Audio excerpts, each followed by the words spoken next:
Ngebula myezi bwezi olondako byabiri mu gutuuke ekisinde kya People's Government kitaka kyo byokulonda mu kooti kakikalanga kola mirimu gyako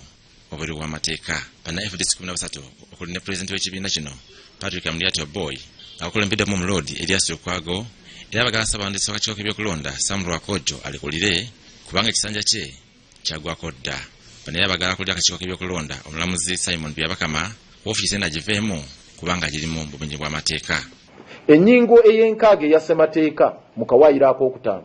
egamba nti omuntu yenna alondeddwa oba chairman Electoral Commission oba member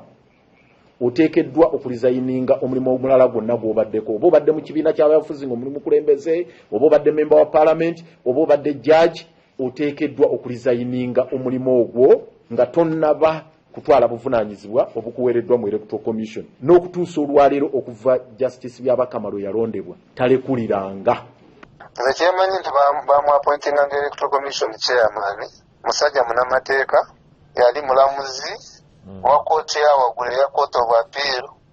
tasobola kuba ng'akola ekintu ekimenya amateeka. Mwami Lwakojo Sam aliwo naye mu bukyamu nga sekuritale ate ono ye chief executive oba gwe bayita accounting officer ow'ekitongole ekitegeka okulonda yali ku bino ebigenda mu maaso voters register n'ebirala byonna yabiriko yali mu kisenge yafumba naye ng'afumba contract ye yaggwako dda. Okusinziira ku ludda oluwaabi mwaka gwa 2009 Parliament yayise etteeka ewasaba abawandiisi b'akakiiko k'ebyokulonda ebisanja bibiri byokka nga kino kitegeeza nti Lwakojo yalondebwa mu mwaka gwa 2009 omukisa gw'okuweeza mu kifo kino gwaggwako dda wabula akakiiko k'ebyokulonda bano kabaanukudde nti emyaka 5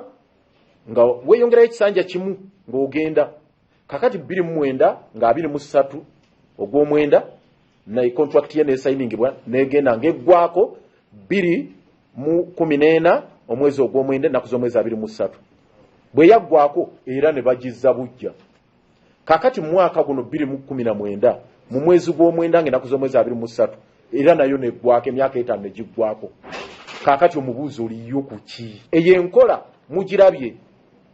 wano bayingana mu police contract yaggwako n'alemerayo. Nabakulaba okuwaba kwabwe official embiraba mu mawulire ate ze byendamu bibeera official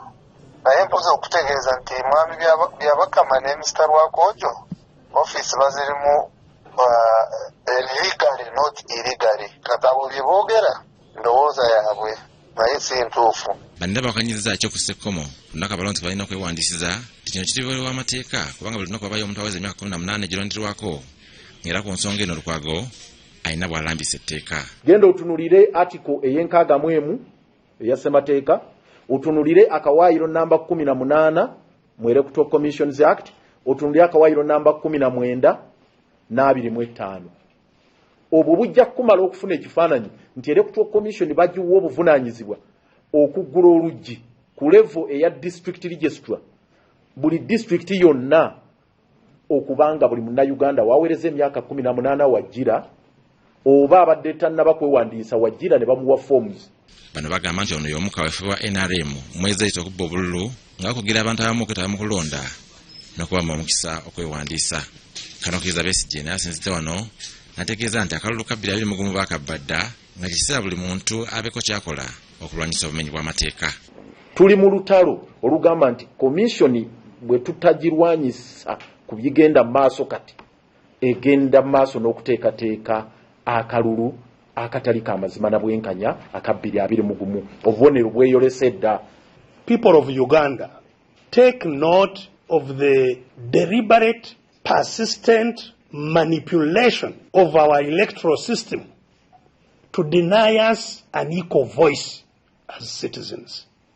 Robert Mwanje, BBS Telefina, Gamboze.